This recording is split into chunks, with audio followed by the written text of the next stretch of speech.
السلام عليكم ورحمة الله تعالى وبركاته. وبسملا محمدلا مسليا مسلما نحمده ونستعينه ونستغفره ونؤمن به ونتوكل عليه. نعوذ بالله من شرور أنفسنا ومن سيئات أعمالنا. من يهده الله فلا مضل له ومن يضلله فلا هادي له. نشهد أن لا إله إلا الله نشهد أن محمدا عبده ورسوله أرسله بالحق بشيرا ونذيرا وداعيا إلى الله بإذنه سراجا منيرا. سبحانك لا علم لنا إلا ما علمتنا إنك أنت العليم الحكيم. أما بعد فقد قال الله تعالى في محكم تنزيل والفرقان العليم. أعوذ بالله السميع العليم. بسم الله الرحمن الرحيم. إن تجتنبوا كبائر ما تنهون عنه صدق الله مولانا العليم. صدق رسوله النبي الكريم ونحن على ذلك من الشاهدين والشاكرين والحمد لله رب العالمين. புகழ் அனைத்தும் இரட்சகன் அல்லாஹ்விற்கே உரித்தாகட்டும். உம்மா நபி ஸல்லல்லாஹு அலைஹி வஸல்லம் அவர்களின் மீதும் அருமை நாயகம் ஸல்லல்லாஹு அலைஹி வஸல்லம் அவர்களின் குடும்பத்தார்கள் பெருமானார் ஸல்லல்லாஹு அலைஹி வஸல்லம் அவர்களின் தோழர்கள் சஹாபாக்களின் மீதும் தாபீன்கள் மீதும் தபோ தாபீன்கள் மீதும் நல்லவர்கள் நாதாக்கள் நம் அனைவர்கள் மீதும் அல்லாஹுவின் கருணையும் சாந்தியும் சமாதானமும் என்றென்றும் நின்று நிலவட்டுமாகுக. கண்ணியத்திற்குரியவர்களே, அல்லாஹுவின் நல்லடியார்களே, மன்னிப்புக்குரிய நாட்கள் 2வது 10 அல்லாஹுவின் மன்னிப்பை தேடுங்கள் என்று பெருமான் ஸல்லல்லாஹு அலைஹி வஸல்லம் அவர்கள் சுப செய்தி சொன்னார்கள். அந்த மன்னிப்பு தேடக்கூடிய நாட்கள் அல்லாஹு குர்ஆன்ல சொல்லுகிறான், இன் தஜ்தனிபு மா துன்ஹவுன, அல்லாஹு சொல்லுகிறான் கபாயிர மா துன்ஹவுன, பெரும் பாவங்களிலிருந்து நீங்கள் தவிர்ந்து கொள்ளுங்கள் என்று சொல்லுகிறான். அல்லாஹ் பாவங்களிலிருந்து தவிர்ந்து கொள்ளுங்கள் என்று அல்லாஹ் நமக்கு அறைகூவல் விட்டு கொண்டே இருக்கிறான்.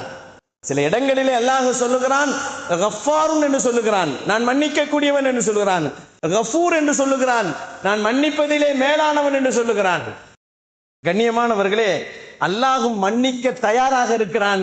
மன்னிப்பு தேடுவதற்குத்தான் நாம் தயாராக இல்லை. அது வாய்ப்பு கொடுக்கப்பட்ட இந்த நிலையை நாம் பயன்படுத்திக் கொள்ள வேண்டும் என்பதைத்தான் பெருமானார் ஸல்லல்லாஹு அலைஹி வஸல்லம் அவர்கள் சொன்னார்கள்.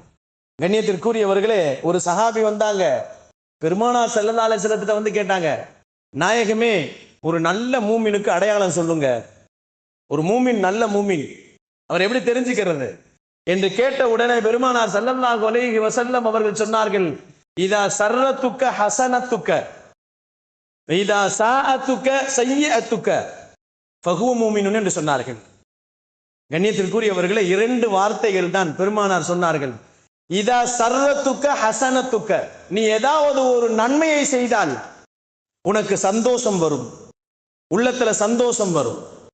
நீ நன்மையான காரியங்கள் செய்யும் போது உன் உள்ளத்தில் சந்தோஷம் வரும் அல்லவா? அதே போன்று இதா சாஅத்துக்க சய்யிஅத்துக்க, நீ தீமை செய்யும் பொழுது உன் உள்ளத்தில் உறுத்தல் வந்தால் நீ மூமின் என்று சொன்னார்கள் பெருமான் ஸல்லல்லாஹு அலைஹி வஸல்லம். ஒரு மூமின் எப்பொழுதுமே அவன் பாவம் செய்து விட்டால் அந்த பாவம் அவன் உள்ளத்தை தொலைத்து கொண்டே இருக்குமாம். பாவம் செய்துட்டோம், இதுக்கு தௌபா செய்யணும் என்று அவன் உள்ளம் அவனை உறுத்தி கொண்டே இருக்குமாம். யாருக்கு இந்த தன்மைகள் 2 தன்மைகள் இருக்கிறதோ அவர்கள் தான் சிறந்த மூமின்கள் என்று சொன்னார்கள். இன்னைக்கு பாவத்தையே நம்ம மறந்துட்டுல செய்யறோம். பாவமே பாவம் இல்லை என்று நாம் செய்கிறோம் அல்லவா? நபிகள் நாயகம் ஸல்லல்லாஹு அலைஹி வஸல்லம் அவர்கள் சொன்னார்கள், ஒரு மூமின் குற்றம் செய்த உடனே அவன் உள்ளம் சொல்லுமாம், நீ குற்றம் செய்து விட்டாய். அதுக்கு தான் சொல்லுவாங்க, மனசாட்சி பார்த்து சொல்லுப்பான்னு சொல்லுவாங்க. மனசாட்சி பார்த்து சொல்லு. மனம் எப்பொழுதும் பொய் சொல்லாது, உன் வாய் பொய் சொல்லும். நீ பாவம் செய்வாய், உன் உறுப்புகள் எல்லாம் பாவம் செய்யும். மனசாட்சி இருக்கிறது அல்லவா, ஒரு காலமும் உன்னை விட்டு வைக்காது, உன்னை துளைத்து கொண்டே இருக்கும் என்று நபிகள் நாயகம் ஸல்லல்லாஹு அலைஹி வஸல்லம் அவர்கள் சொன்னார்கள். இது மூமினுடைய குணம் என்று சொன்னார்கள். ஒரு மூமின் பாவம் செய்து விட்டால் அவன் உள்ளம் சும்மா இருக்காது, அவனை தோண்டி கொண்டே இருக்கும், மன்னிப்பு தேடு என்று. அல்லாஹும் அதைத்தான் பிரியப்படுகிறான். நபிகள் நாயகம் ஸல்லல்லாஹு அலைஹி வஸல்லம் அவர்கள், நீங்க உள்ளத்துல வரக்கூடிய அந்த ஊசல், அந்த அல்லாஹு ஜல்ல ஷானஹு தஆலா அந்த நெருடல் அல்லாஹ் நமக்கு கொடுக்கிறான் அல்லவா, அது வரவில்லை என்று சொன்னால் நீ பாவத்திலேயே மூழ்கி விட்டாய் என்று அர்த்தம். பொதுவாகவே நாம் பாவம் செய்கிறோம், செய்து விட்டு அந்த நெருடல் வரவில்லை, உறுத்தல் வரவில்லை என்று சொன்னால் கொஞ்ச காலத்துக்கு பின்னாடி பாவம் செஞ்சுக்கிட்டே இருப்போம் தொடர்ந்து. இன்னும் கொஞ்ச காலம் போயிட்டோம்னு சொன்னா அந்த பாவத்தை நியாயப்படுத்துவோம். இதுல என்ன இருக்கு? வியாபாரத்துல எல்லாம் சகஜம்தான், ஏமாத்துறது எல்லாம் சகஜம்தான், மோசடி செய்யறதெல்லாம் சகஜம்தான், வியாபாரத்துல வட்டின்றது சகஜம்தான். இன்னைக்கு வட்டி இல்லாம எங்க இருக்குது? நியாயப்படுத்துவாங்க, வட்டிக்கு வேற பேர் வச்சுக்குவாங்க. கண்ணியமானவர்களே, அல்லாஹ்வின் நல்லடியார்களே, ஒரு மூமின் எப்பொழுதுமே வியாபாரியாக இருந்தாலும் சரி, விவசாயியாக இருந்தாலும் சரி, தொழிலாளியாக இருந்தாலும் சரி, அவன் உள்ளத்திலே அவன் பாவம் செய்து விட்டால் நெருடல் இருந்து கொண்டே இருக்க வேண்டும். அவன் தான் மூமின். நெருடல் இல்லாமல் போகிவிட்டால் அவன் பாவத்திற்கு அடிமையாகி விட்டான் என்று சொன்னார்கள் பெருமான் ஸல்லல்லாஹு அலைஹி வஸல்லம். பாவத்துக்கு அடிமையாகி அவன் என்ன செய்வான்? பாவத்தை நியாயப்படுத்துவான். உதாரணமாவே பெருமானார் ஸல்லல்லாஹு அலைஹி வஸல்லம் சொல்லுவார்கள், ஆதம் அலைஹிஸ்ஸலாம் பாவம் செஞ்சாங்க. அவங்க பாவம் செஞ்சதுனால தான் நாம இன்னைக்கு பாவம் செஞ்சுட்டு இருக்கிறோம். அவங்க பாவம் செய்தார்கள். அல்லாஹ்விடத்திலே பாவ மன்னிப்பு தேடுவதற்காக வேண்டிய உலகத்துக்கு அனுப்பிட்டான்ல. சஜிதாவில் விழுந்து பல ஆண்டுகள் அல்லாஹ்விடத்தில் அழுது கேட்டாங்க, ரப்பனா பலம்னா அன்ஃபுஸனா வ இல்லம் தக்ஃபிர் லனா வ தர்ஹம்னா லனகூனன்ன மினல் காசிரின். அவங்க உள்ளத்துல நெருடல் இருந்துகிட்டே இருந்துச்சு.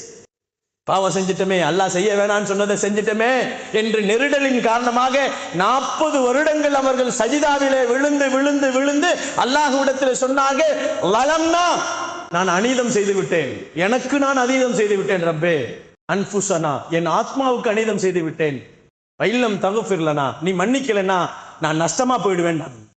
அல்லாஹ்ட்ட கேட்டுக்கிட்டே இருந்தாங்க. அதனால அல்லாஹ் என்ன செஞ்சான்? அவங்களுக்கு வாய்ப்பை கொடுத்து, தௌபாவை கொடுத்து, மன்னிப்பை கொடுத்தான் என்பது வரலாறு. ஷைத்தான் இருக்கிறான் தெரியுங்களா, அவனும் தப்பு செஞ்சான். 2 பேருமே சொர்க்கத்துல தான் தப்பு செஞ்சாங்க. ஆதமுக்கு அல்லாஹ் என்ன செய்ய சொன்னா? ஷைத்தானா சஜிதா செய்ய சொன்னான். அவன் என்ன சொன்னான்? நான் எதுக்கு சஜிதா செய்யணும்? ஆதம மண்ணில் படைச்சிருக்கிற, என்ன நெருப்புல படைச்சிருக்கிற, நெருப்பு எப்பவுமே மேல் நோக்கி எரியும். என்னைக்கு தலை வணங்கி இருக்குது நெருப்பு கீழ் நோக்கி எரிஞ்சிருக்கா? கீழே பத்த வச்சாலும் மேலதான் எரியும். நீங்க எங்க பத்த வச்சாலும் சரி, நெருப்பு மேல் நோக்கித்தான் எரியும். என்னை படைத்ததே நீ எப்படி படைச்சிருக்கிற? நெருப்பால படைச்சிருக்கிற. நான் போய் அவனுக்கு சஜிதா செய்வேனா? குனிவேனா நானு? அதெல்லாம் முடியாது. நான் செய்தது தவறு இல்லை, நான் செய்ய மாட்டேன், சஜிதா செய்ய மாட்டேன் என்று அவன் தவறை நியாயப்படுத்தினான். நான் செய்யறதுதான் சரி. மனுஷனா இருந்தா சஜிதா செய்யலாம், நான் மனுஷன் கிடையாது இல்ல, நான் நெருப்புல படைக்கப்பட்ட ஷைத்தான் அல்லவா, அதனால செய்ய மாட்டேன்னு சொன்னதுனால தான் அல்லாஹ் என்ன செஞ்சான்? அவனை காஃபிராக்கிட்டான். மூமினாக இருந்தவர், மலக்கூத்துக்களின் மலக்குமார்களின் தலைவராக இருந்தவர், எல்லா அல்லாஹ்வினுடைய எல்லா கஜானாக்களையும் தெரிந்தவன் அவன். அவன் சஜிதா செய்யாத இடமே இல்லை உலகத்துல, மறு உலகத்தில். அவ்வளவு இபாதத்து செய்த ஷைத்தான் அல்லாஹ்விற்கு மாறு செய்தது மட்டுமல்ல, அவன் மாறு செய்ததை நியாயப்படுத்தினான். அல்லாஹ் சொல்லுகிறான், நியாயப்படுத்தினால் அவன் முஷ்ரிக்காகி விட்டான். அல்லாஹ் சொல்லுகிறான், அவன் காஃபிராகி விட்டான். அது மட்டுமல்ல, உலக அழிவு நாள் வரை அஊது பில்லாஹி மினஷ் ஷைத்தானிர் ரஜீம், என் அடியார்களின் வாயிலே தினந்தோறும் பல கோடி நாட்கள், பல கோடி முறைகள் தூக்கி எறியப்பட்ட ஷைத்தானை விட்டு நான் பாதுகாப்பு தேடுகிறேன் என்று சொல்லும் அளவிற்கு அல்லாஹ் அவனை சபிக்கப்பட்டவனாக ஆக்கிவிட்டான். யாரெல்லாம் பாவத்தை நியாயப்படுத்துறாங்களோ அவங்க எல்லாம் சைத்தானுக்கு சகோதரன் சொன்னாங்க பெருமான் ஸல்லல்லாஹு அலைஹி வஸல்லம். கண்ணியத்திற்குரியவர்களே, தயவு செய்து நம்ம பாவத்தை அல்லாஹ்ட்ட ஒத்துக்கணும். அப்பதான் நமக்கு தௌபா நசீபு கிடைக்கும். தௌபாவை நசீபு கிடைக்கும். ஆதம் அலைஹிஸ்ஸலாம் பாவத்தை ஒத்துக்கிட்டாங்க. நான் தப்பு செஞ்சுட்டேன், என் ஆத்மாவுக்கு நான் தப்பு செஞ்சுட்டேன் என்று அல்லாஹ்விடத்திலே நாம் மன்றாடி ஒப்புக்கொண்டு கேட்டால் அல்லாஹ் மன்னிப்பாங்க.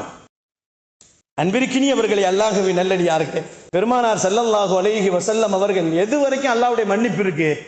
அல்லாஹ்வுடைய மன்னிப்பு, அல்லாஹ்வுடைய ரஹ்மத்து அவனுடைய கோபத்தையும் தாண்டி போயிருன்னு சொல்றான். அதே மாதிரி அல்லாஹ்வுடைய மன்னிப்பு எது வரைக்கும் இருக்குன்னு சொன்னா, அவனுடைய மன்னிப்பு விசாலமானது.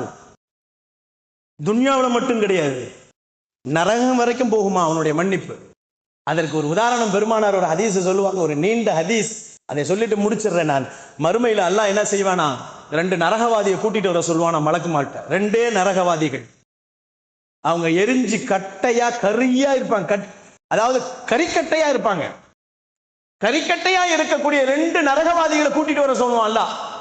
கூட்டிட்டு முன்னாடி நிறுத்தின உடனே அல்லாஹ் கேட்பானா, மாசா, அல்லாஹ் கேட்பானா, கைப்ப பைனக்குமா ஒமா மசீரக்குமா என்று கேட்பானா. எப்படி இருந்துச்சு நரகம்லாம், எப்படி இருந்துச்சு விசாரிக்கிறான் அல்லாஹ். நரகவாதியை பார்த்து அல்லாஹ் விசாரிக்கிறான், நரகத்தில் இருந்தீங்களே, அவ்வளவு நாளா இருந்தீங்களே, மனுஷன் நரகத்துக்கு உள்ள போயிட்டான்னா 40 வருஷத்துக்கு பின்னாடி தான் வெளியே வர முடியுமா? ஒன்ஸ் ஒரு முறை உள்ள போனா 40 வருஷம் ஆகுமா. இது துன்யாவுடைய 40 வருஷம் இல்ல, ஆகிரத்தினுடைய 40 வருடங்கள். உள்ள போயிட்டா வெளியே வர்றதுக்கு 40 வருஷம் ஆகுமா. இவங்களை வெளியே கூட்டிட்டு வந்துட்டான்ல, 2 பேரை கூட்டிட்டு வான்னு சொன்னா, அந்த மலக்குமார் 2 பேரை கூட்டிட்டு வந்து கறிக்கட்டையா நிக்கிறாங்க. அவங்கள பார்த்து ஒரு கேள்வி கேட்கிறான்ல, இதெல்லாம் நடக்குமானா நடந்த விஷயத்தை பெருமானார் சொல்லுகிறார்கள். பெருமானார் ஸல்லல்லாஹு அலைஹி வஸல்லம் இந்த ஹதீஸை சொல்லும் பொழுது அழுதுகிட்டே சொன்னாங்க. கடைசியில சிரிச்சுக்கிட்டே பெருமானார் அந்த ஹதீஸை முடிச்சாங்கன்னு இருக்கு. பெருமானார் ஸல்லல்லாஹு அலைஹி வஸல்லம் அந்த 2 கறிக்கட்டைகளையும் அல்லாஹ் கேட்கிறான், எப்படி நரகம் எப்படி இருந்துச்சு, அதை எப்படி பயணிச்சீங்கன்னு கேட்கிறான்ல. அப்ப சொல்றாங்க 2 பேரும், ரப்பே நாங்க செஞ்ச பாவத்துக்கு எங்களால அல்லாஹ் நீ கொடுத்த தண்டனை எல்லாம் நாங்க அனுபவிச்சுக்கிட்டே இருந்தோம். தினந்தோறும் எங்கள் சதையை நீ கரித்து விடுவாய், மீண்டும் சதையை கொடுப்பாய். எங்கள் எலும்புகளை எல்லாம் எரித்து விடுவாய், மீண்டும் எலும்பை கொடுப்பாய். உயிரை எடுத்து விடுவாய், திரும்பி உயிரை கொடுப்பாய். இப்படியே எங்களுடைய பயணங்கள் போய்கொண்டே இருந்தது ரப்பே. எங்க காலங்கள் எல்லாம் முடிஞ்சிருச்சு, நீ கூப்பிட்ட உடனே சந்தோஷத்துல ஓடி வந்தோம். இன்னொருத்தட்ட கேட்டாரா, எனக்கு என்ன அல்லாஹ் தண்ணி கூட இல்ல அல்ல நரகத்துல, தண்ணின்னு கேட்டா எங்களுக்கு கொடுக்கிறது என்ன தெரியுமா, நரகத்துல வேகக்கூடிய நரகவாதிகளின் சீசலங்களை கொண்டு வந்து கொடுக்கப்படும் ரப்பே. இதையெல்லாம் எங்களால குடிக்க முடியாத ரப்பே, கடுமையான தண்டனையை கேவலமான தண்டனைகளை எல்லாம் நாங்கள் அனுபவித்தோம் ரப்பே என்று சொன்ன உடனே, அப்படியா மலக்குமாரில் கூப்பிட்டு இவங்க 2 பேரும் திரும்பி கொண்டு போய் நரகத்துல போட்டுருவான்ல. என்னடா இது, நம்மளை கூட்டுட்டாங்க திரும்பி கொண்டு போய் நரகத்துல போட சொல்றானே எல்லாம், திரும்பி 40 வருஷமா அதுக்கப்புறம் எப்படி திரும்பி. ஒருத்தர் யோசனை பண்றாரு, அல்லாஹ் என்ன இப்படி நம்மளை மன்னிச்சுட்டு திரும்பி நம்மளை மன்னிச்சிருவான், அது ஆதரவு வச்சு வந்து நம்மள ஒண்ணு இங்க என்ன செய்யலையே அப்படின்ட்டு மெதுவா திரும்பிடுவாங்க. இதுக்கப்புறம் ஒண்ணு வேலைக்கு ஆகுது, நல்லா போன்னு சொல்லிட்டானே. இன்னொருத்தரும் போனார், 2 பேரும் போனாங்க. 2 பேரும் நடந்து போயிட்டு இருக்கும்போது ஒருத்தர் திரும்பி பாக்குறாரு அல்லாஹ்வை, ஒருத்தர் போயிட்டே இருக்கிறாரு. நல்லா திரும்பி கூப்பிட்டாங்க, 2 பேரும் கொண்டு வாங்கன்னு கூப்பிட்டு வந்து, நான் போன்னு சொன்னேன், நீங்க 2 பேரும் போறீங்களா என்னன்னு கேட்டான். அப்ப அவன் சொன்னாராம், அமைதியா போனவர் சொன்னார், ரப்பே நீ என்னை மன்னிச்சுட்ட, இதுக்கு தான் நீ கூப்பிட்டுட்டேன்னு நான் நினைச்சேன். இதுக்கு மேல நீ என்னை வந்து நரகத்துல போட மாட்ட, திரும்பியும் கொண்டு போய் நரகத்துக்குள்ள தள்ள மாட்டேன்ற ஆதரவோடு வந்து நான் நோக்கிட்ட. நீ திரும்பி என்னை நரகத்துல தள்ளிட்டு கொண்டு போய் தள்ளுன்னு சொன்ன உடனே இதுக்கப்புறம் என்னால பேசுறதுக்கு முடியல ரப்பே, அதனால நான் அமைதியா போயிட்டு என் மேல நீ இறக்கப்பட மாட்டியான்னு நினைச்சேன். 2வது ஆளு, நீ போய் திரும்பி பார்த்து என்னான்னு, ரப்பே என்னை நிறைய இந்த நரகத்துல நான் அனுமதிச்சதெல்லாம் அனுபவிச்சேன், ஆனால் எனக்கு மன்னிப்பு கிடைக்கும் என்று வந்தேன், ஆனால் நீ மன்னிக்க மாட்டேன்னு சொல்லிட்டியே, திரும்பவாது இறக்கப்படுவையான்னு தான் திரும்பி பார்த்தேன். நான் 2 பேரையும் சொர்க்கத்துக்கு அனுப்பு, அவனுடைய பாவத்தை மன்னித்து விடு என்று அல்லாஹ் சொன்னான். அல்லாஹுவின் மன்னிப்பு நரகம் வரைக்கும் இருக்கிறது என்று சொன்னார்கள் பெருமான் ஸல்லல்லாஹு அலைஹி வஸல்லம். கண்ணியத்திற்குரியவர்களே, அல்லாஹுவின் மன்னிப்பு விசாலமானது. அது மட்டுமல்ல, நபிகள் நாயகம் ஸல்லல்லாஹு அலைஹி வஸல்லம் சொன்னார்கள், கபரை தாண்டி ஒரு மனுஷனுக்கு உயிர் வாங்கின உடனே, தொண்டக்குழியிலிருந்து உயிர் போன உடனே அவனுக்கு அதாபுகள் ஆரம்பிக்கப்படும். அன்னையிலிருந்து அவனுடைய அதாபுகளை தாண்டி, அது மட்டுமல்ல கபரு குழிக்குள்ள போய் நிறைய அதாபு, கேள்வி கணக்கு. அதுக்கப்புறம் அல்லாஹ் ஜல்ல ஷானஹு தஆலா கேள்வி கணக்கு மீசான் தராசுல வச்சு நல்லது கெட்டதை எல்லாம் எடை போடுவான். அதுக்கப்புறம் அங்கே அல்லாஹ் ஜல்ல ஷானஹு தஆலா மஹ்ஷர்ல நிக்க வைப்பான் வெயில்ல. இதையெல்லாம் தாண்டியும் போய் அல்லாஹ் என்னை மன்னிப்பான் என்ற ஆதரவு வைக்கக்கூடியவர்களுக்கு அல்லாஹ் மன்னிக்கக்கூடியவனாக இருக்கிறேன் என்பதை அங்கே நரகவாசிகளுக்கு அல்லாஹ் அங்கே காட்டுகின்ற ஒரு அற்புதத்தை பெருமான் ஸல்லல்லாஹு அலைஹி வஸல்லம் சொன்னார்கள். கண்ணியத்திற்குரியவர்களே, அல்லாஹ்வின் நல்லடியார்களே, நபி ஸல்லல்லாஹு அலைஹி வஸல்லம் சொன்னார்கள், ரூஹு நம்முடைய தொண்ட குழி கிட்ட வருகின்ற நேரத்தில் கூட நாம் தௌபாவை செய்தால் அல்லாஹ் ஏற்றுக்கொள்கிறான். பெருமானார் ஸல்லல்லாஹு அலைஹி வஸல்லம் அவர்கள் அதைத்தான் சொல்லுகிறார்கள். அல்லாஹ்விடத்துல பாவ மன்னிப்பு கேட்டு நமக்கு மன்னிப்பு கிடைக்கல அப்படின்னா என்ன அர்த்தம்? நாம மன்னிக்கலன்னு அர்த்தம். நபிகள் நாயகம் ஸல்லல்லாஹு அலைஹி வஸல்லம் சொன்னார்கள், நீங்கள் மன்னியுங்கள், அல்லாஹ் உங்களை மன்னிப்பான் என்று சொன்னார்கள். மன்னிப்போம், மன்னிப்பை பெறுவோம் என்று சொன்னார்கள் பெருமான் ஸல்லல்லாஹு அலைஹி வஸல்லம். நம்ம சகோதரர்கள், நம்ம அண்ணன் தம்பிக, நம்ம உற்றார் உறவினர்கள், நம்ம நண்பர்கள், பக்கத்து வீட்டார்கள், நிறைய பேர்ட்ட நம்ம பகைமையோடு இருப்போம், பகைச்சிருப்போம், சண்டை போட்டிருப்போம். இவைகளை எல்லாம் நாம் தீர்த்து கொண்டால் நாம கேட்கிற மன்னிப்பு அங்க கிடைக்கும். கதவு தட்டனா திறக்கப்படும். இங்கே மன்னிப்பு தேடவில்லை என்று சொன்னால் அங்கே மன்னிப்பு கிடைக்காது என்று சொன்னார்கள். மன்னித்து பழகுங்கள்.